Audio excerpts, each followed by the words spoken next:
Yes. ഞാൻ സേറ സാറിൻ്റെ ശിഷ്യാണ്. കുറേ വർഷങ്ങളായി, ലൈക്ക് 3 years ഒക്കെ ആയിട്ട് സാറിൻ്റെ അത് കൂടുതലായിട്ടുണ്ടാവും. സാറിൻ്റെ കൂടെ ഉണ്ട്.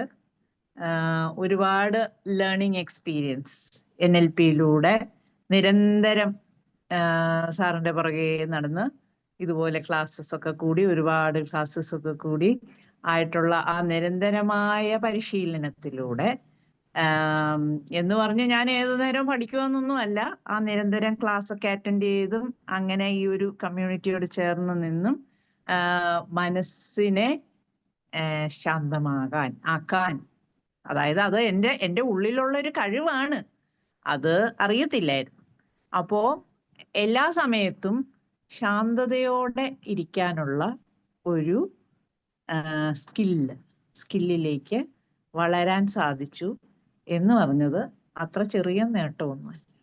ഇത് ജീവിതത്തിൽ ഏറ്റവും വലിയ നേട്ടമാണ്. കാരണം ശാന്തത ഉണ്ടെങ്കിലേ മറ്റെന്തെങ്കിലും ഉള്ളൂ, എന്തെങ്കിലും ചെയ്യാനും പറ്റുള്ളൂ,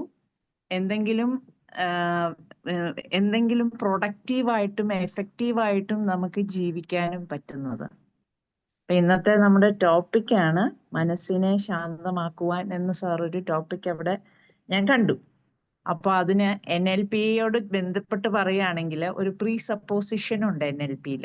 പ്രീസപ്പോസിഷൻ എന്ന് പറഞ്ഞാൽ മുൻകൂട്ടി ഉള്ള ചില നിഗമനങ്ങളാണ്, ചില സെന്റൻസസ്. അങ്ങനെ നമ്മളൊരു 9 എണ്ണം ഈ സാറിൻ്റെ ഈ ബേസിക് കോഴ്സിനകത്ത് നമ്മൾ ഏറ്റവും മേജർ ആയിട്ടുള്ള എത്ര പ്രീസപ്പോസിഷൻ വേണമെങ്കിലും ഉണ്ടാക്കാം കേട്ടോ, നിങ്ങൾക്കൊക്കെ ഉണ്ടാക്കാം.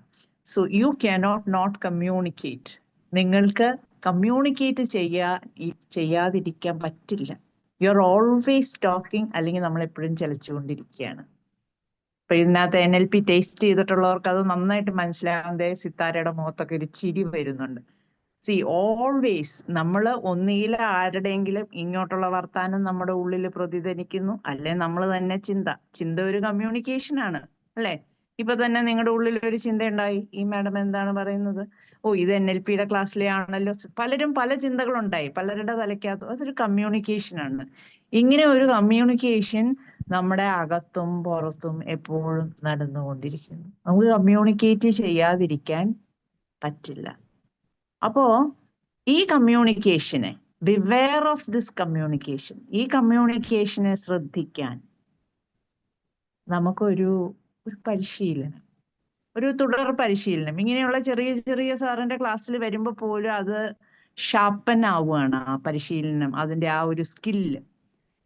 അപ്പൊ ശ്രദ്ധിക്കാനും അതിലാണ് നമ്മൾ പെട്ടുപോണത്. അവിടുത്തെ ആ നെഗറ്റിവിറ്റിയിലാണ് പലപ്പോഴും താഴേക്ക് പോണത്. അവിടുന്ന് നമ്മളെ തന്നെ രക്ഷിക്കാനും വേറെ ആരും ഇല്ല, തൽക്കാലം വേറെ ആരും ഇല്ല, നമ്മളേ ഉള്ളൂ. അപ്പൊ നമുക്ക് കിട്ടുന്ന ഒരു പരിശീലന വേളകളാണിത്.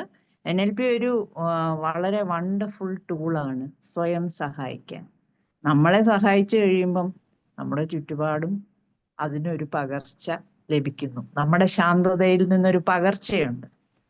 ആ പകർച്ചയിൽ നമ്മുടെ മക്കൾക്കും നമ്മുടെ ചുറ്റുമുള്ളവർക്കും ഭർത്താവിനും ഒക്കെ ആ പകർച്ച കിട്ടുന്നു എന്നുള്ള ഒരു എക്സ്പീരിയൻസും കൂടെയാണ് ഞാനിവിടെ ഷെയർ ചെയ്യുന്നത്. Thank you. Thank you Sera.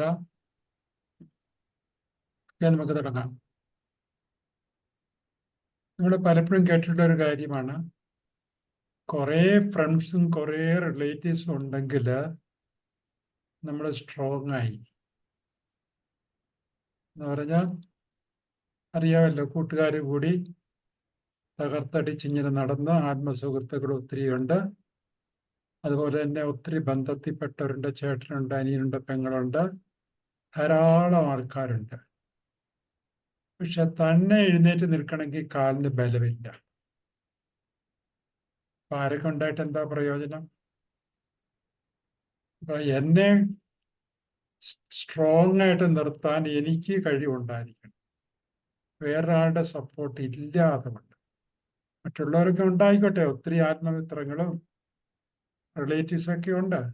പക്ഷെ സാധാരണഗതിയിൽ എനിക്കൊരു പ്രശ്നം വന്നു കഴിയുമ്പം മിക്കവാറും ആരെയും കിട്ടാറില്ല. നിങ്ങളുടെ തന്നെ ജീവിതത്തിൽ നോക്കിക്കോ. ഓരോരോ ഇഷ്യൂസ് വന്നു കഴിഞ്ഞാൽ സാമ്പത്തികമായിട്ട്, ശാരീരികമായിട്ട്, മാനസികമായിട്ടൊരു തകർച്ച വന്നു കഴിഞ്ഞാൽ ആരും ഉണ്ടാവില്ല സഹായിക്കാൻ. അപ്പോ എനിക്ക് തനിക്ക് താനും പെരയ്ക്ക് തൂണെന്ന് പറഞ്ഞ പോലെ നമുക്ക് ശക്തി പകരാൻ പറ്റുന്നില്ലെങ്കിൽ പിന്നെ എന്ത് പ്രയോജനം? അപ്പോ നമ്മുടെ മനസ്സ് ഏത് നേരം സെറ പറഞ്ഞ പോലെ ഇങ്ങനെ ജമ്പ് ചെയ്തുകൊണ്ടിരിക്കുക. Jumping mind is A jumping monkey എന്നാ പറയുന്നത്. അത് ഏത് നേരവും ചാടിക്കൊണ്ടിരിക്കുകയാണ്, ഒരു സ്ഥലത്തും സ്വസ്ഥമായിട്ടിരിക്കുകയല്ല. എന്ന് പറഞ്ഞാല് നിങ്ങളെ കുളം അല്ലെങ്കിൽ കടല് കണ്ടിട്ടുണ്ടല്ലോ, മുകൾ ഭാഗം ഏത് നേരം ഇങ്ങനെ തിര വന്നുകൊണ്ടിരിക്കുക. സത്യത്തിൽ മുകളിൽ മാത്രമേ തിരയുള്ളൂ. അത് ഡെപ്തിലേക്ക് പോയി കഴിഞ്ഞാൽ, ഡീപ് സീയിലേക്ക് പോയി കഴിഞ്ഞാൽ ഒരു അനക്കമില്ല, ഭയങ്കര സ്റ്റഡിയാണ്. എന്ന് പറഞ്ഞാൽ വലിയൊരു കുളത്തിന്റെ മുകളിൽ ഒത്തിരി റിപ്പിൾസ് കാണാം, പക്ഷെ നിങ്ങളതിന്റെ അടിയിൽ ചെന്ന് ഒരനക്കവും ഇല്ല. എന്ന് പറഞ്ഞാല് നമ്മുടെ മനസ്സ് എപ്പോഴും അശാന്തിയിലേക്ക് വന്നു കഴിയുമ്പം സത്യത്തിൽ നമ്മുടെ ഡെപ്ത് ലെവലിൽ നമ്മൾ വളരെ ശാന്തതയിലാണ്. ആ ശാന്തത മുകളിലേക്ക് അറിയാനുള്ള ഒരു കഴിവിലേക്ക് നമ്മൾ എത്തണം എന്നുള്ളതാണ്.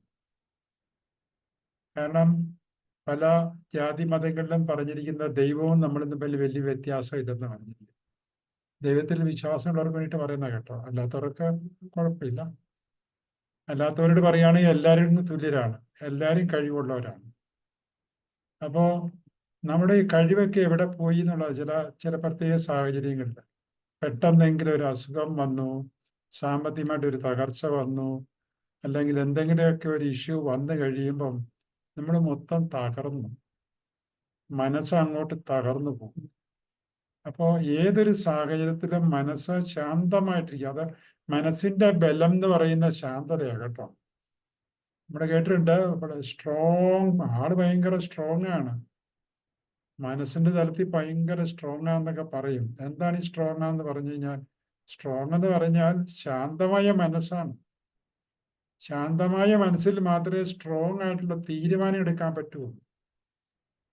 മനസ്സല്പം വീക്കായി കഴിഞ്ഞാൽ, ദേഷ്യം അല്ലെങ്കിൽ സങ്കടം, പേടി, അരിശ ഇങ്ങനെ എന്തെങ്കിലും വന്നു കഴിഞ്ഞാൽ മനസ്സ് വീക്കായി. ആ സമയത്ത് എടുക്കുന്ന തീരുമാനങ്ങളെല്ലാം തെറ്റിപ്പോവും. പിന്നെ പറയും ഞാൻ ദേഷ്യത്തിന് പുറത്തെടുത്ത തീരുമാനമാണെന്ന് പറയും. അപ്പൊ തീരുമാനം എന്ന് പറയുന്നത് എടുക്കണം എന്നുണ്ടെങ്കിൽ മനസ്സ് ആദ്യം ശാന്തമാണെന്നും, ശാന്തമല്ലെങ്കിൽ നിവൃത്തിയുണ്ടെങ്കിൽ വാതിലടച്ചാത്തിരുന്നാൽ മതി, ഒന്നും മിണ്ടാൻ പോകണ്ട, പറഞ്ഞാൽ അത് പിന്നീട് വിവരം അറിയുക എന്ന് പറഞ്ഞാൽ മതി. അപ്പൊ ഇന്നത്തെ നമ്മുടെ ക്ലാസ് മനസ്സിനെ ശാന്തമാക്കാൻ, NLPയിൽ കൂടെ ശാന്തമാക്കാൻ എന്നാ പറഞ്ഞത്. NLP എന്ന് പറഞ്ഞാൽ മനസ്സ് തന്നെ. NLP എന്ന് പറഞ്ഞാൽ ഞാൻ തന്നെ, എനിക്ക് എൻ്റെ മനസ്സിനെ ശാന്തമാക്കുക എന്നുള്ളതാണ്. നമ്മൾക്ക് എപ്പോഴും നമ്മുടെ മനസ്സിനെ ശാന്തമാക്കാനുള്ള കഴിവുണ്ട്, പക്ഷേ അത് വേണ്ട വിധത്തിൽ നമ്മൾ പ്രയോഗിക്കുന്നില്ലെന്ന് മാത്രമേ ഉള്ളൂ. കാരണം NLP എന്ന് പറയുന്നത് നമ്മുടെ മനസ്സിന്റെ ഇൻസ്ട്രക്ഷൻ ബുക്ക് എന്നാണ് പറയുന്നത്. മനസ്സിന്റെ എന്ന് പറഞ്ഞാൽ എന്ന് പറഞ്ഞാൽ എന്നെ കൊണ്ട് നടത്തുന്ന എല്ലാ കാര്യങ്ങളും എഴുതി വെച്ചിരിക്കുന്നത്, എങ്ങനെ നടക്കണം, എങ്ങനെ എടുക്കണം, എങ്ങനെ സംസാരിക്കണം എന്ന് എഴുതി വെച്ചിരിക്കുന്ന ഒരു പുസ്തകമാണ് NLP. ഇത് നമ്മൾ ജനിച്ചപ്പം നമുക്ക് എല്ലാം കിട്ടി, പക്ഷെ ഇൻസ്ട്രക്ഷൻ മാനുവൽ മാത്രം കിട്ടിയില്ല. നമ്മൾ ചില മെഷീനറി ഒക്കെ വാങ്ങുന്ന പോലെയാണ്, പലതും വാങ്ങിക്കഴിയുമ്പോൾ ഇത് എങ്ങനെയാ ഓടിക്കണ്ടേന്നുള്ള കാര്യങ്ങൾ നമുക്ക് അറിഞ്ഞുകൂടാ. വെറുതെ ഞാൻ കിട്ടി അവിടെ ഇവിടെയൊക്കെ പിടിച്ച് ഞെക്കും, വല്ല വിധത്തിലൊക്കെ ഇത് ഓടും, തലയും കുത്തി മറിഞ്ഞ് വീണും അപകടമൊക്കെ സംഭവിക്കും. അപ്പോൾ ആദ്യം നമ്മൾ ആ ഇൻസ്ട്രക്ഷൻ മാനുവൽ പഠിക്കണം. എന്ന് പറഞ്ഞാൽ NLP നമുക്ക് നമ്മളെയൊക്കെ ദൈവമോ പ്രകൃതി ആരെയൊക്കെ സൃഷ്ടിച്ചു കഴിഞ്ഞപ്പം മനസ്സും കൂടെ സൃഷ്ടിച്ചതെന്നാണ് പറയുന്നത്. ആക്ച്വലി ഈ മനസ്സൊന്നും സൃഷ്ടിച്ച കാര്യമല്ല, നമ്മൾ തന്നെ ഉണ്ടാക്കിയ സാധനമാണ്. നമ്മൾ മനസ്സിനെ സൃഷ്ടിച്ചിട്ട് ഇൻസ്ട്രക്ഷൻ മാനുവൽ നമ്മൾ ഉണ്ടാക്കാൻ മറന്നുപോയി. എന്നിട്ട് അത് അതിൻ്റെ സൗകര്യം പോലെ ഇങ്ങനെ ഓടിക്കൊണ്ടിരിക്കുക. അതാണ് നമ്മുടെ പ്രശ്നമായിരിക്കുന്നത്. അപ്പൊ ഈ NLP എന്ന് പറയുന്നത് മനസ്സിന്റെ ഇൻസ്ട്രക്ഷൻ ബുക്കാണ്. അപ്പോ നമ്മളിതിനെ പ്രവർത്തിപ്പിക്കണം എന്നുണ്ടെങ്കിൽ ആദ്യം നമ്മൾ റിലാക്സ്ഡ് ആകണം. കാരണം പല ചിന്തകൾ വന്നിട്ട് നമ്മുടെ കണ്ടീഷൻ പോയി ഇങ്ങനെ റിപ്പിൾസ് ആയിട്ട് ഇരിക്കുക ചെയ്യുന്നത്. നമുക്ക് ആ മനസ്സിനെ പ്രവർത്തിപ്പിക്കാൻ പറ്റിയല്ല. അപ്പൊ ഇവിടെ നമ്മൾ ചെയ്യേണ്ടത് എന്നാന്ന് വെച്ചാൽ ഒരു പ്രാക്ടിക്കൽ ഓറിയന്റഡ് ക്ലാസ്സാണ് കേട്ടോ. ഇതിപ്പോ മനസ്സിനെ ശാന്തമാക്കാന്ന് പറഞ്ഞാൽ നിങ്ങളെ അത് പഠിപ്പിക്കാൻ പോവുകയാണ്. അപ്പൊ എല്ലാവരും ഇന്ന് കണ്ണടച്ചിരിക്കുക, വീഡിയോ ഈ ഓപ്പൺ ആയിട്ടിരിക്കുന്നവരും അല്ലാത്തവരും.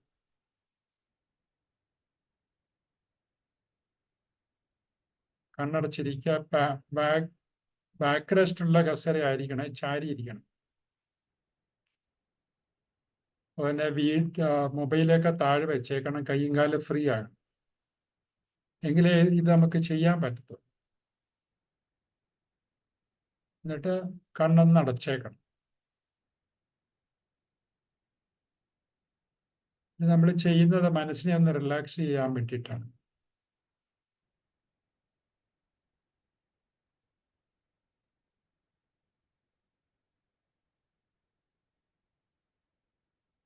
ചാരിയിരുന്നു.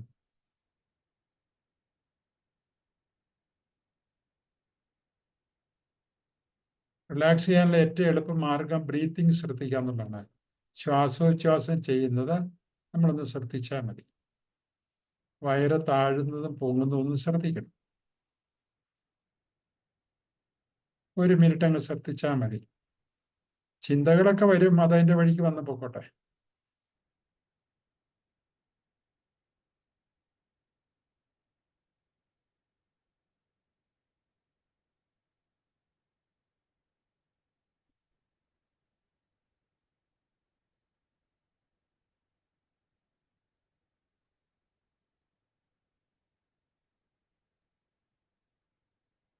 നിങ്ങളുടെ മനസ്സിലേക്കൊന്ന് നോക്കണം.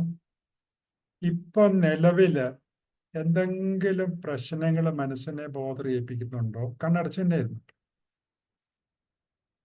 അയൽവക്കംകാരുമായിട്ടോ വീട്ടുകാരുമായിട്ടോ ജോലി സംബന്ധമായ കാര്യങ്ങളിലോ സാമ്പത്തികമായ കാര്യങ്ങളോ ആരോഗ്യത്തിൻ്റെ കാര്യങ്ങളോ അല്ല ഏതെങ്കിലും റിലേഷൻഷിപ്പ് നിങ്ങളുടെ വീട്ടിലുള്ള ആൾക്കാരുമായിട്ടുള്ള അതിലെന്തെങ്കിലും ഒരു അപാകത വന്നിട്ട് മനസ്സിനെ ഡിസ്റ്റർബ് ചെയ്യുന്നുണ്ടോ എന്ന് നോക്കണം. അതിൻ്റെ പേരിൽ എന്ത് വികാരമാണ് വന്നിരിക്കുന്നതെന്ന് അറിയണം. ഇപ്പം ദേഷ്യമാണോ, സങ്കടമാണോ, പേടിയാണോ, വെറുപ്പാണോ, അസൂയയാണോ, എന്തെങ്കിലുമൊക്കെ നെഗറ്റീവ് വികാരത്തിലാണോ നിങ്ങൾ ഇരിക്കുന്നത് നോക്കും. അതിന് നമ്മൾ ലൊക്കേറ്റ് യുവർ നെഗറ്റീവ് ഇമോഷൻസ് എന്ന് പറയും. നമ്മളെ ഇപ്പോൾ വേദനിപ്പിക്കുന്ന വികാരം എന്താണെന്ന് ലൊക്കേറ്റ് ചെയ്യണം.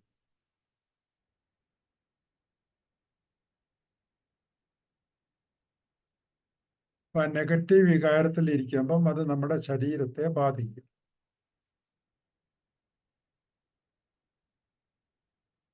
അപ്പൊ കണ്ടമാനം നെഗറ്റീവ് ആകണ്ട. ഇനി വികാരം എന്താണെന്ന് അറിഞ്ഞു കഴിഞ്ഞാൽ സാവകാശം കണ്ടു നടക്കും. ഇല്ലെങ്കിൽ ആ വികാരം കൂടി പോയിട്ട് നമുക്ക് ബുദ്ധിമുട്ടുണ്ടാകും.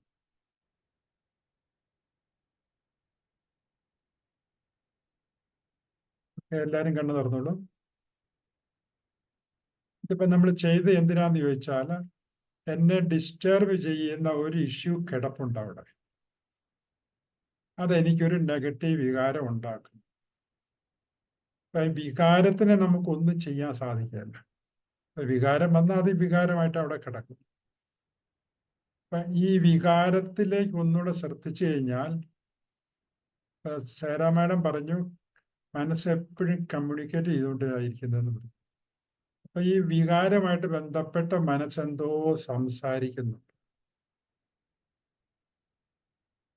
ആരോടെന്നില്ല, വെറുതെ പറയുന്നുണ്ട്. ഇപ്പൊ എന്തെങ്കിലും മറ്റുള്ളവരാരെങ്കിലും മോശമായിട്ട് പെരുമാറിയിട്ടുണ്ടെങ്കിൽ എന്നാലും നമ്മൾ അറിയുന്ന ആൾക്കാരായിരിക്കും, സ്വന്തത്തിൽപ്പെട്ടവരോ കൂട്ടുകാരോ ആരെങ്കിലും ഒക്കെ ആയിരിക്കും. എന്നാലും അവരെന്നോട് അങ്ങനെ ചെയ്തല്ലോ. ഈ മറ്റെന്തെങ്കിലും നഷ്ടം വന്നിട്ടുണ്ടെങ്കിൽ അയ്യോ ഒരു അബദ്ധം പറ്റിപ്പോയല്ലോ. ഈ ദേഷ്യമാണെങ്കിൽ ആഹാ അവരെന്നോട് അങ്ങനെ പെരുമാറി, ഞാൻ ഇത്രയും നന്നായിട്ട് പെരുമാറി, ഞാൻ കാണിച്ചു തരാം. ഇനി പേടിയാണെങ്കിൽ അയ്യോ ഇനിയിപ്പോൾ ഞാൻ എന്നാ ചെയ്യുന്നത്, എന്താ സംഭവിക്കുന്നതെന്ന് അറിയത്തില്ലല്ലോ, അപകടം സംഭവിക്കുമോ. ഇങ്ങനെ ആ വികാരത്തിൻ്റെ ബാക്ക്ഗ്രൗണ്ടിൽ ഒരു കമ്മ്യൂണിക്കേഷൻ നടക്കുന്നുണ്ട്. അപ്പം മനസ്സിൽ നടക്കുന്ന ആ കമ്മ്യൂണിക്കേഷൻ നമ്മുടെ ചിന്തകൾ എന്നാണ് പറയുന്നത്. അപ്പോൾ എന്നെ വേദനിപ്പിക്കുന്നത് ആ ചിന്തകളാണ്. ചിന്തകളെന്ന് പറഞ്ഞാൽ ലാംഗ്വേജ്. ഇപ്പൊ ന്യൂറോ ലിംഗ്വിസ്റ്റിക് എന്ന് പറയുന്നതിൽ ലിംഗ്വിസ്റ്റിക് ആണ്. അപ്പൊ ആ ലാംഗ്വേജ് എങ്ങനെ ഉപയോഗിക്കുന്നതിനെ ആശ്രയിച്ചിട്ടാണ് നമ്മുടെ വികാര വിചാരങ്ങൾ കൂടുകയും കുറയുകയും ചെയ്യുന്നത്. അപ്പൊ നമ്മൾ ആ ലാംഗ്വേജിനെ വേണ്ട വിധത്തിലൊന്ന് എങ്ങനെയാ ഒന്ന് മാനേജ് ചെയ്താൽ മതി. എന്നാലും അവരിങ്ങനെ എന്നോട് അങ്ങനെ ചെയ്തല്ലോ, അങ്ങനെയാണെന്ന് വിചാരിക്കുക. അല്ലെങ്കിൽ ദേഷ്യം വന്നു കഴിയുമ്പോൾ നമ്മൾ പറയുമല്ലോ, ആഹാ നീ അങ്ങനെ കാണിച്ചല്ലേ, അവൾ അങ്ങനെ കാണിച്ചില്ലേ, ഞാൻ വെച്ചിട്ടുണ്ട് അവൾക്ക്, കാണിച്ചു തരാം. ഇങ്ങനെയൊക്കെ ഓരോ ലാംഗ്വേജാണ് പറയുന്നത്. ഈ ലാംഗ്വേജാണ് നമുക്ക് പ്രശ്നം ഉണ്ടാക്കുന്നത്. ഇപ്പൊ NLP പഠിപ്പിക്കുന്നത് എങ്ങനെയാണെന്ന് ചോദിച്ചു കഴിഞ്ഞാൽ, നമ്മുടെ ഉള്ളിൽ നമ്മൾ ജനറേറ്റ് ചെയ്യുന്ന ആ ലാംഗ്വേജിനെ നമ്മളൊന്ന് മാറ്റണം. ഇൻ സച്ച് എ വേ അത് ഇങ്ങനെ പറയുന്നതുകൊണ്ടാണ് നിങ്ങൾക്ക് ആ വികാരം ഉണ്ടാകുന്നത്. അപ്പൊ അത് എങ്ങനെ പറഞ്ഞാൽ വികാരം മാറിയിട്ട് ഒരു സമാധാനം തോന്നുന്നു കണ്ടുപിടിക്കണം. അതാണ് NLP പഠിക്കുമ്പോൾ നമ്മൾ ചെയ്യുന്നത്. അപ്പൊ നമ്മളെ വേദനിപ്പിക്കുന്ന വികാരം ഉണ്ടാകുമ്പോൾ നമ്മുടെ ഉള്ളിലുള്ള ലാംഗ്വേജ്, അത് നമ്മളെ ചിന്തകൾ എന്ന് പറയും, ആ ചിന്തനെ വേറൊരു തരത്തിലാക്കിയെടുക്കണം. അത് ആക്കിയെടുത്ത് കഴിയുമ്പോൾ നമ്മുടെ വികാരം മാറി വരും. ഒരാള് നമ്മളോട് കടം മേടിച്ചു, എന്നിട്ട് നമ്മൾ ആ കാശ് തിരിച്ചു ചോദിച്ചു കഴിഞ്ഞപ്പം അയാൾ നമ്മളോട് ദേഷ്യപ്പെട്ടെന്ന് വിചാരിക്കുക. ഈ കാശിങ്ങ് തരികയല്ലേ, താനിപ്പോൾ അത്ര ചോദിക്കാനായിരിക്കുന്നത്. അപ്പോഴത്തേക്കും നമുക്ക് ബുദ്ധിമുട്ട്. നമ്മൾ പ്രതീക്ഷിച്ച പോലെയല്ല അവർ പെരുമാറുന്നത്. അപ്പൊ നമുക്ക് ദേഷ്യം വന്നു. ഇനി ആ ദേഷ്യം വരണം എന്നുണ്ടെങ്കിൽ അപ്പൊ നമ്മൾ പറയുന്നത് വെച്ചാൽ, ആഹാ എൻ്റെ കാശ് മേടിച്ചിട്ട് തിരിച്ചു തരാതെ നീ എൻ്റെ നേരെ ഇപ്പൊ ദേഷ്യപ്പെടുകയാണെന്നാണ് എൻ്റെ മനസ്സ് പറയുന്നത്. അതിനെ നമ്മൾ ശ്രദ്ധിക്കണം. അതിനെ എങ്ങനെ മാറ്റി പറഞ്ഞു കഴിഞ്ഞാൽ എൻ്റെ ദേഷ്യം ഇല്ലാതാകും എന്നുള്ളതാണ്. നിങ്ങൾ തന്നെ താൻ കണ്ടുപിടിക്കണം. അത് എൻ്റെ പണിയല്ല, നിങ്ങളുടെ പണിയാണ്. ആരെങ്കിലും കടം മേടിച്ചിട്ട് തിരിച്ചു ചോദിച്ചപ്പോൾ അവർ പറയാ, കാശം കൊണ്ട് തന്നില്ലായിരുന്നു, അത് നീ മറന്നുപോയത്, നീ തന്നില്ലേ. നമുക്കറിയാം തന്നിട്ടില്ലെന്നറിയാം. അപ്പൊ നമുക്ക് ദേഷ്യം വരും. അപ്പൊ ആ ദേഷ്യം പോകണം എന്നുണ്ടെങ്കിൽ നമ്മൾ എന്ത് ചെയ്യണം എന്ന് വെച്ചാൽ, ശരിക്ക് പറയുകയാണെങ്കിൽ അവരുടെ സൈഡ് പറയണം. അവരുടെ സൈഡ് എന്താണ്? അവർ പറഞ്ഞ ഇതാണ്, ഞാനും കൂടെ തന്നില്ലായിരുന്നു, നീ മറന്നുപോയതല്ലേ. അപ്പൊ അവരുടെ സൈഡ് പറയാന്ന് പറഞ്ഞു. അവരുടെ സൈഡിലായിട്ട് അവരുടെ കൂട്ടത്തിൽ വേറെ ആളുണ്ട്, അവരുടെ ഫ്രണ്ടോ വീട്ടുകാരനോ. പിന്നെ അവള് പറഞ്ഞ പിന്നെ ശരിയല്ലേ, തന്നതല്ലേ, നീ മറന്നുപോയല്ലേ. അതാണ് സൈഡ് പറയാന്ന് പറയുന്നത്. അപ്പൊ നമ്മൾ എന്ത് ചെയ്യണമെന്ന് വെച്ചാൽ, നമ്മുടെ ദേഷ്യം പോകണമെന്നുണ്ടെങ്കിൽ അവരുടെ സൈഡ് പറയണം. ആ ശരിയാ കേട്ടോ, തന്നതായിരിക്കും, ഞാൻ മറന്നുപോയതാ, ഓക്കെ ഓക്കെ എന്നങ്ങ് പറഞ്ഞു കഴിയുമ്പോൾ നമ്മുടെ ദേഷ്യം പോകും. ഇതുപോലെ എല്ലാ കാര്യത്തിലും നമ്മുടെ ഒരു ലാംഗ്വേജ് കണ്ടുപിടിക്കണം. എന്ന് പറഞ്ഞാൽ അവരുടെ സൈഡ് പറയണം. ഏത് വികാരത്തിന്റെ പിന്നിൽ വരുന്ന ലാംഗ്വേജ് എവിടെ നിന്നാണോ വരുന്നത് അവർക്ക് ഫേവറബിൾ ആയിട്ട് നമ്മൾ ഉപയോഗിച്ചാൽ മാത്രം മതി. ഇനി സ്വയം നമ്മൾ എന്തെങ്കിലും മണ്ടത്തരം കാണിച്ചെന്ന കൂട്ട്, നമ്മുടെ ഭാഗത്തു നിന്നൊരു മണ്ടത്തരം, ഒന്നെന്തോ മറന്നുപോയി, അല്ലെ വേണ്ടാത്ത എന്തോ പറഞ്ഞു പോയി, നമുക്കൊരു നഷ്ടം വന്നു. പിന്നെ നമ്മൾ സ്വയം കുറ്റപ്പെടുത്തും, അയ്യോ ഞാനെന്ത് മണ്ടിയ, അങ്ങനെ ചെയ്യാൻ പാടില്ലായിരുന്നില്ല എന്നൊക്കെ പറഞ്ഞുകൊണ്ട് എന്നെ തന്നെ ഞാൻ കുറ്റം പറയും. അപ്പൊ ഞാൻ ഉപയോഗിക്കുന്ന ഭാഷ എനിക്കെതിരായിട്ട് ഉപയോഗിക്കുന്ന ഭാഷയാണ്. അപ്പൊ ഞാൻ ഇനി എന്ത് ചെയ്യണം? എനിക്ക് അനുകൂലമായിട്ട് ആ സെന്റൻസ് ഉണ്ടാക്കണം. അപ്പൊ എൻ്റെ പേര് തോമസ് എന്നാണ്. അപ്പൊ തോമസിനോട് പറയാം, തോമസേ സാരമില്ലെന്നേ, ചിലപ്പോൾ ഇങ്ങനത്തെ മണ്ടത്തരമൊക്കെ പറ്റും, ടേക്ക് ഇറ്റ് ഈസി, നീ എന്തിനാ ഇതിനെപ്പറ്റി അധികം കുട്ടിതപ്പെടുന്നത്? ജീവിതകാലം മുഴുവൻ നീ മണ്ടത്തരം കാണിക്കുന്നില്ല, ഇങ്ങനെ വല്ലപ്പോഴൊക്കെ പറ്റുന്നതല്ലേ, മനുഷ്യനല്ലേ, ഇതൊക്കെ പറ്റുമല്ലോ എന്ന് പറയുമ്പോഴത്തേ എൻ്റെ സങ്കടം മാറും. ഇങ്ങനെ നിങ്ങൾ നിങ്ങളുടേതായ ഒരു ഭാഷ കണ്ടെത്തണം. ആര് നിങ്ങളെ വേദനിപ്പിക്കുന്നോ അല്ലെ സങ്കടപ്പെടുന്നോ അവർക്ക് അനുകൂലമായിട്ട് ഒരു സെന്റൻസ് ഉപയോഗിച്ചാൽ മതി. ഉപയോഗിച്ച് കഴിയുമ്പോൾ നിങ്ങളുടെ സങ്കടം പോയിരിക്കും. നിങ്ങളുടെ സങ്കട വേദന മാറിയില്ലെങ്കിൽ അതിൻ്റെ അർത്ഥം നിങ്ങളുടെ ഭാഷ ശരിയായില്ലെന്നുള്ളതാണ്. അപ്പൊ തുടക്കത്തിലൊക്കെ നിങ്ങൾക്ക് ബുദ്ധിമുട്ട് വരും. അപ്പൊ അതാണ് ഞാൻ പറയുന്നത്, നിങ്ങൾ എന്നെ വിളിച്ച് പറഞ്ഞാൽ മതി, സാറേ ഇങ്ങനെയൊരു പ്രോബ്ലം ഉണ്ട് എനിക്ക്, ഞാൻ പല ഭാഷകൾ ഉപയോഗിച്ചിട്ട് എൻ്റെ ഇത് മാറുന്നില്ലെന്ന് പറഞ്ഞ്, അപ്പൊ ഞാൻ നിങ്ങളെ സഹായിക്കും. ഇങ്ങനെയാണ് കാര്യങ്ങൾ മുന്നോട്ട് പോകുന്നത്. ഇതാണ് NLP എന്ന് പറയുന്നത്. You create A thought in such a way that you become calm. ഒരു ഇഷ്യൂ ഉണ്ടായി കഴിയുമ്പോൾ നിങ്ങളുടെ കാംനെസ്, നിങ്ങളുടെ മനസ്സിന്റെ ശാന്തത നഷ്ടപ്പെട്ടു പോയി. അത് എങ്ങനെ കാംനെസ്സിലേക്ക്, ശാന്തതയിലേക്ക് തിരിച്ചു കൊണ്ടുവരണം എന്ന് നിങ്ങൾക്ക് അറിഞ്ഞുകൂടെ. നിങ്ങൾ അതിന് ശ്രമിക്കുന്നേ ഇല്ല. ഇത് നമ്മൾ പുതിയ ചിന്തയെ ഉണ്ടാക്കാന്ന് പറയും. This is creation. നമ്മളെല്ലാം ക്രിയേറ്റേഴ്സാണ്. ഏതോ ഒരു ക്രിയേറ്ററാണ് എന്നെ സൃഷ്ടിച്ചത്. അപ്പോൾ എന്നിലും ശകലം ക്രിയേഷൻ കിടപ്പുണ്ട്, ക്രിയേറ്റീവ് പവർ കിടപ്പുണ്ട്. നമുക്കുണ്ടല്ലോ, നമുക്കൊരു ബ്രെയിൻ ഉണ്ട്, പകുതി ഭാഗം ക്രിയേറ്റീവ് പവർ. നമുക്ക് ക്രിയേറ്റ് ചെയ്യാനുള്ള കഴിവുണ്ട്, അത് നമ്മൾ ഉപയോഗിക്കണം. എന്തിനാണ് നമ്മുടെ കഴിവുകൾ ഉപയോഗിക്കുന്നത്? എന്നെ എപ്പോഴും സ്ട്രോങ് ആയിട്ട് നിലനിർത്താനാണ് ഈ കഴിവ് ഉപയോഗിക്കേണ്ടത്. അതിന് പകരം നിങ്ങൾ നാട്ടുകാരുടെ അല്ലെങ്കിൽ കൂട്ടുകാരുടെ അടുത്ത് പോയിട്ട് എന്ത് പ്രയോജനം? നിങ്ങൾ എപ്പോഴും എന്തോ ഒരു പ്രശ്നം ഉണ്ടായിക്കഴിഞ്ഞാൽ ഉടനെ കൂട്ടുകാരത്തെ വിളിച്ചു പറയുന്നു, അല്ലെങ്കിൽ കൂട്ടുകാരനെ വിളിച്ചു പറയുന്നു, അവർ നിന്നെ ശാന്തമാക്കുന്നു. അവരുടെ സഹായം കിട്ടിയില്ല, നിങ്ങൾ എന്ത് ചെയ്യും? അപ്പൊ ഈ നിമിഷം മുതൽ ഒരു തീരുമാനം എടുക്കണം. എനിക്കൊരു പ്രശ്നം ഉണ്ടായിക്കഴിഞ്ഞാൽ ഞാൻ ആരുടെ അടുത്തും പോവുകയില്ല, ഞാൻ തന്നെ അതിന്റെ സൊല്യൂഷൻ, അതിന്റെ അടുത്ത ചിന്ത കണ്ടുപിടിച്ചിട്ട് എന്നെ ഞാൻ ശാന്തമാക്കും. ഇല്ലെങ്കിൽ എൻ്റെ നമ്പർ എഴുതിയെടുത്തു എന്നെ വിളിച്ചാൽ മതി, പറഞ്ഞു തരും. അല്ലാതെ കൊണ്ട് ലൈഫ് ടൈം മുഴുവനും ഭർത്താവിന്റെ സഹായത്താല, ഭാര്യയുടെ സഹായത്താല, അമ്മായിമ്മയുടെ സഹായത്താൽ നടന്ന കാര്യം നടക്കാനില്ല. എപ്പോഴും ഒന്നും അവരുടെ സഹായം കിട്ടിയെന്ന് വരികയല്ല. ഒന്നത്. രണ്ടാമത്, ഒരു വ്യക്തികളും നീ സന്തോഷമായിട്ടിരിക്കാൻ ഉള്ളിൻ്റെ ഉള്ളിൽ ആഗ്രഹിക്കുന്നില്ല. അത് ഓർത്തോ. അതാണ് ലോകത്തിലെ ഏറ്റവും വലിയ രഹസ്യം എനിക്ക് നിങ്ങളോട് പറയാനുള്ളത്. ആരൊക്കെ ആയാലും, നിങ്ങളുടെ ആത്മമിത്രമായാലും, നിങ്ങളുടെ ഭർത്താവായാലും, ഭാര്യ ആയാലും, കണ്ടവൻ അങ്ങനെ സന്തോഷിക്കേണ്ടെന്ന് അവർ വിചാരിക്കും. അത് ഓർത്തോണം, അതിൻ്റെ ഉള്ളിൽ കിടന്നോണം. സാറേ അങ്ങനെയൊന്നുമല്ല, എൻ്റെ ഭാര്യ അങ്ങനെയല്ല, എൻ്റെ ഭർത്താവ് അങ്ങനെയല്ല, എൻ്റെ അമ്മ അങ്ങനെയല്ല. വെറുതെ പറയുന്നു. നിങ്ങള് ബുദ്ധിമുട്ടുന്ന കാണാൻ ഒത്തിരി ആൾക്കാർ സന്തോഷിക്കുന്നുണ്ട്. ഇല്ലെങ്കിൽ എല്ലാവരും ദൈവങ്ങളായിരിക്കണം. ചുറ്റുപാടുള്ള ദൈവങ്ങളാണോ? ഡിവൈൻ ആൾക്കാരാണോ? ആണെങ്കിൽ കുഴപ്പമില്ല. എത്ര പേരെ കിട്ടും അങ്ങനെ?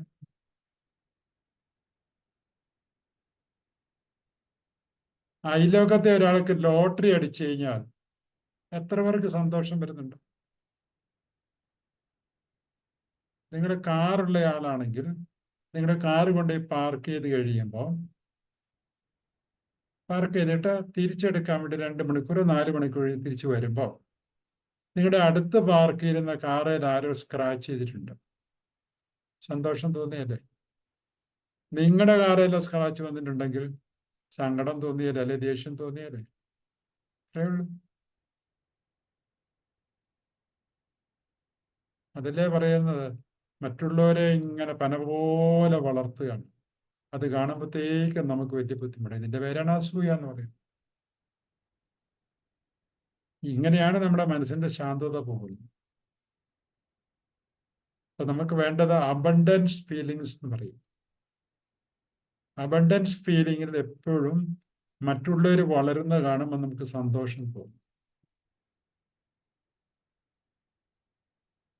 ആ ഒരു ഫീലിങ്ങിലേക്ക് എല്ലാവരും എത്തുന്നുണ്ടെന്നാണ്. മനസ്സ് ശാന്തമായി കഴിഞ്ഞാൽ അത് മാത്രമേ വരുള്ളൂ. നമ്മുടെ മനസ്സ് ശാന്തമായി കഴിഞ്ഞാൽ നമ്മൾ ഹാപ്പിയാണ്. ആ സമയത്താണ് നമ്മുടെ ഇന്റലിജൻസ് വർക്ക് ചെയ്യാൻ. ഇന്റലിജൻസ് എന്ന് പറഞ്ഞാൽ നിങ്ങൾ ഉദ്ദേശിക്കുന്ന ബുദ്ധിയല്ല. നിങ്ങൾ ഉദ്ദേശിക്കുന്ന ബുദ്ധി എന്ന് പറഞ്ഞാൽ സൂത്രം, കാര്യങ്ങൾ നടത്താനുള്ള ബുദ്ധി, കാശുണ്ടാക്കാനുള്ള ബുദ്ധി, ആൾക്കാരെ മാനേജ് ചെയ്യാനുള്ള ബുദ്ധി, ബിസിനസ് ചെയ്യാനുള്ള ബുദ്ധി, അതല്ല ഇവിടെ പറഞ്ഞു. നമ്മുടെ ഉള്ളിൽ നിന്നും പുറത്തേക്ക് വരുന്ന ഒരു സംഗതി ഉണ്ട്, അതിന്റെ പേരാണ് ഇന്റലിജൻസ് എന്ന് പറയുന്നത്. ആ ഇന്റലിജൻസ് ആണ് നമ്മൾ എന്ത് ചെയ്യണമെന്ന് തീരുമാനിക്കുന്നത്. ബാക്കി എല്ലാ കാര്യങ്ങളും നമ്മുടെ മനസ്സാ തീരുമാനിക്കുന്നത്. മനസ്സ് തീരുമാനിച്ചു കഴിഞ്ഞാൽ കുറച്ച് കഴിയുമ്പോൾ ഇതേ മനസ്സ് പറയും അത് ചെയ്യണ്ടായിരുന്നു എന്ന് പറയും. അപ്പൊ ഉള്ളിന്റെ ഉള്ളിൽ കിടക്കുന്ന ഈ സംഗതി പുറത്തേക്ക് വരണം എന്നുണ്ടെങ്കിൽ മനസ്സ് ശാന്തമായിരിക്കണം. മനസ്സിന്റെ ശാന്തതയ്ക്ക് ഉള്ള പേരാണ് സൈലൻസ് എന്ന് പറയും. ചിന്തകളില്ലാത്ത അവസ്ഥ. ചിന്തകളില്ലാതെ ഇരുന്ന് കഴിഞ്ഞാൽ അതിന് സൈലൻസ് എന്ന് പറയും.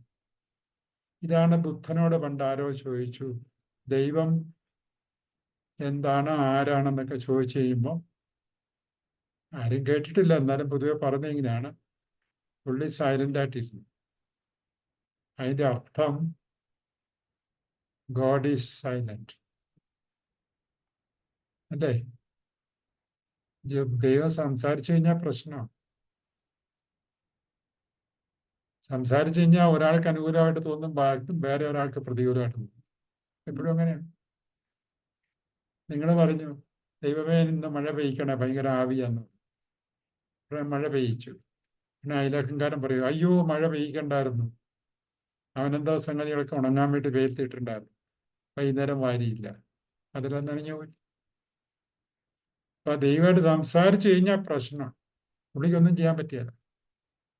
എന്തെങ്കിലും ചെയ്തു കഴിഞ്ഞാൽ അത് വേറെ ആൾക്ക് എതിരായിട്ട്. അപ്പൊ അതാണ് സൈലന്റ് എന്ന് പറയുന്നത്. അപ്പൊ സൈലന്റ് ആയി കഴിയുമ്പോൾ എൻ്റെ മനസ്സ് സൈലന്റ് ആണെങ്കിൽ ആ സമയത്താണ് ദൈവം എന്നിൽ പ്രവർത്തിക്കുന്നത്. ആ പ്രവർത്തനത്തിന്റെ ഫലമായിട്ട് കിട്ടുന്ന റിസൾട്ടാണ് ദൈവം തന്ന റിസൾട്ട് എന്ന് പറയുന്നത്. നമ്മളെ ഉള്ളിൽ കിടപ്പുണ്ട്, അത് നമ്മൾ സൈലന്റ് ആയി കഴിയുമ്പോൾ അത് ആ സൈലന്റ് ആണ് ശാന്തത എന്ന് പറയുന്നത്. അപ്പൊ ഈ ശാന്തതയായി കഴിയുമ്പം നിങ്ങൾ എന്തു ചെയ്താലും അത് 100% വിജയിക്കും. അല്ലെങ്കിൽ വിജയിക്കത്തില്ല. പരാജയപ്പെടുന്നത് ഞാൻ പറയല്ല, അതിന്റെ റിസൾട്ട് നിങ്ങൾ ഒരിക്കലും ഹാപ്പി ആയിരിക്കും. നിങ്ങൾ പറയും അല്പം കൂടെ ശരിയാക്കാൻ മതി, ശകലം കൂടെ അങ്ങ് ശരിയാക്കാൻ മതി, അതും കൂടെ ചെയ്താൽ മതി. അപ്പൊ പൂർണ്ണത എന്ന് പറയുന്നത് കിട്ടണം എന്നുണ്ടെങ്കിൽ നിങ്ങൾ ഈ ഒരു സൈലൻസിൽ പ്രവർത്തിക്കുമ്പോഴാണ് പൂർണ്ണത വരുന്നത്. 100% ശരിയായിരിക്കും, അതിന് ഒരു കുറവും വരത്തില്ല. അപ്പൊ മനസ്സ് ശാന്തമായി കഴിഞ്ഞിട്ട് നിങ്ങൾ ചെയ്യുന്ന പ്രവർത്തികള് നിങ്ങളുടെ ഇന്റലിജൻസ് ഉപയോഗിച്ചിട്ട് ചെയ്യുന്നതാണ്. അപ്പോൾ അത് 100% വിജയിച്ചിരിക്കും. അപ്പോ ഈ കുളത്തിലെ റിപ്പിൾസ് എന്ന് പറഞ്ഞാൽ, അല്ലെ കടലിലെ റിപ്പിൾസ് എന്ന് പറഞ്ഞാൽ, ഇത് മുഴുവൻ പോയി കഴിഞ്ഞിട്ട് ശാന്തമായി കഴിയുമ്പോൾ മൊത്തം ശരീരം അല്ലെങ്കിൽ ബ്രെയിൻ ശാന്തമായി. അപ്പൊ സംഭവിക്കുന്ന എന്താണെന്ന് ചോദിച്ചു കഴിഞ്ഞാൽ, ഇത് NLPയുടെ ഭാഗമൊന്നുമല്ല, brain is directly making you to do the thing. അവിടെ ഒരു മീഡിയേറ്റർ ഇല്ല, മനസ്സ് ഉണ്ടാവുന്നില്ല. ഇല്ലെങ്കിൽ ബ്രെയിനിന് വേണ്ട കാര്യങ്ങളെല്ലാം മനസ്സിൽ കൂടെയാണ് ചെയ്യുന്നത്. ഈ ഒരു സാഹചര്യത്തിൽ നമുക്ക് മനസ്സില്ല, ബ്രെയിൻ മാത്രമേ ഉള്ളൂ. അപ്പൊ ബ്രെയിൻ ചെയ്യിപ്പിക്കുന്ന കാര്യങ്ങളെല്ലാം 100% ശരിയായി. അതുകൊണ്ട് ശാന്തമാകുക എന്ന് പറഞ്ഞാൽ അത് വലിയൊരു കാര്യമാണ്. എപ്പോഴും മനസ്സ് ശാന്തമാക്കിയിരിക്കാനാണ് നമ്മൾ ശ്രമിക്കേണ്ടത്. വേറെ ലോകത്തിൽ ഒരു ശക്തിയെ ഡിപ്പെൻഡ് ചെയ്യേണ്ട ആവശ്യമില്ല. നിങ്ങളുടെ കൂട്ടുകാരോ വീട്ടുകാരോ ആരെങ്കിലും ആയിക്കോട്ടെ, എല്ലാവരും ഉണ്ട്. പക്ഷെ അവരെ ആരും ഒരു കാര്യത്തിനും ഡിപ്പെൻഡ് ചെയ്യാൻ പാടില്ല. ഒരു സാധനം വാങ്ങണം എന്നുണ്ടെങ്കിൽ നിങ്ങൾ വാങ്ങണം. എന്തിനാ അവരോട് ചോദിക്കുന്നു? പിന്നെ സാമാന്യ മര്യാദ വെച്ച ഒരു വീട്ടിലാണെങ്കിൽ പലരുടെ അഭിപ്രായമൊക്കെ ചോദിക്കും. That is A different thing. അതല്ല ഞാൻ പറയുന്നത്. നമ്മുടെ എടുക്കുന്ന തീരുമാനങ്ങൾ നമ്മുടെ തീരുമാനമാണ്. ആ തീരുമാനങ്ങൾ എപ്പോഴും മനസ്സ് സൈലന്റ് ആയി കഴിയുമ്പോൾ, ശാന്തമായി കഴിയുമ്പോൾ ആ ഇന്റലിജൻസിന്റെ പ്രവർത്തനത്തിൽ നിന്ന് ചെയ്യുന്നതായിരിക്കും.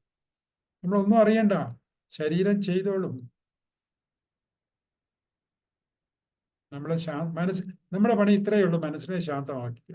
ബാക്കി കാര്യങ്ങൾ ശരീരം ചെയ്തു. അത് പെർഫെക്റ്റ് ആയി.